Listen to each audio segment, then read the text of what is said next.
BJP రాష్ట్ర అధ్యక్షుడు రామచంద్రరావు తెలంగాణ ప్రజలకు దీపావళి శుభాకాంక్షలు తెలిపారు. చెడుపై మంచి సాధించిన విజయానికి ప్రతీకగా దీపావళి పండుగను రాముడు అయోధ్య ప్రస్థానం సందర్భంగా జరుపుకుంటున్నామని తెలిపారు. ప్రజలందరికీ సుఖ సంతోషాలు సమృద్ధిగా కలగాలని మనస్ఫూర్తిగా ఆకాంక్షించారు. ఈ దీపావళి జీఎస్టీ ఉత్సవ్ ద్వారా అదనపు పొదుపు ఆనందాన్ని తీసుకొచ్చిందని పేర్కొన్నారు.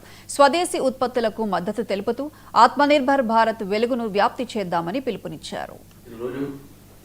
అసత్యంపై సత్యం గెలిచిన రోజు, రాముడు వనవాసం చేసి తిరిగి వచ్చిన రోజు, కృష్ణుడు అధర్మంపై విజయం సాధించిన రోజు దీపావళి మనందరం జరుపుకుంటున్నటువంటి పండుగ.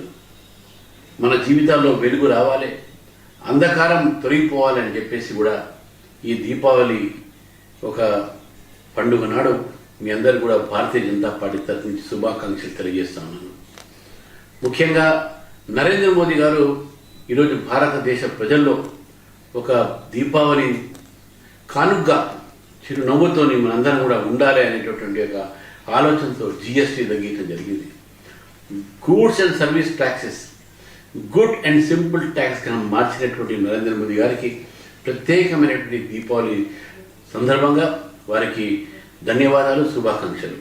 అదేవిధంగా భారతీయ జనతా పార్టీ తరఫు నుంచి భారతీయ జనతా పార్టీ కార్యకర్తలకు, వారి కుటుంబ సభ్యులకు, అదేవిధంగా తెలంగాణ ప్రజలకు కూడా భారతీయ జనతా పార్టీ తరఫు నుంచి దీపావళి శుభాకాంక్షలు తెలియజేస్తున్నాను.